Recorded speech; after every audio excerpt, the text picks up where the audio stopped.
অবশেষে লোকটি সেখানে কাতরাতে কাতরাতে ইহকাল ত্যাগ করেন। লোকটির মৃত্যুর খবর যখন তার ছেলে এবং তার স্ত্রী জানতে পারে, তাদের মাথায় যেন আকাশ ভেঙে পড়ে। মদিনার আকাশ যেন তাদের জন্য কালো হয়ে যায়, অন্ধকারে ছেয়ে যায় তাদের জীবনযাত্রার সমস্ত পথ। এরপরে এলাকাবাসী মিলে তার বাবার মৃতদেহটি তাদের বাসায় দিয়ে যায়। বাবার মৃতদেহ দেখে ছেলেটি আর সহ্য করতে পারল না, তার বুকটা ভারাক্রান্ত হয়ে গেল। বাবা হারানোর কষ্ট সেই বোঝে যার দুনিয়াতে বাবা জীবিত নেই। তার চোখের কোণে অশ্রুজল চিকচিক করতে লাগলো, কিন্তু সে চিৎকার করে কান্না করছিল না, বরঞ্চ গাল বেয়ে বেয়ে শুধু চোখ দিয়ে পানি ঝরছিল। কিন্তু কী বা করার থাকবে। অবশেষে চোখে অশ্রু নিয়ে নিঃসঙ্গ সান্ত্বনার সাথে বাবার কাফন দাফন শেষ করে বাসায় চলে আসে। এলাকাবাসীও তাদেরকে সান্ত্বনা দিয়ে তারাও নিজেদের বাড়িতে চলে যায়। এখন মা এবং ছেলে ঘরে বসে শুধু কান্না করে, চোখে অশ্রু নিয়ে তাদের দিন যায় রাত যায়।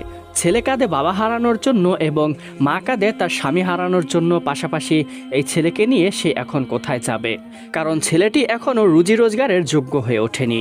তখন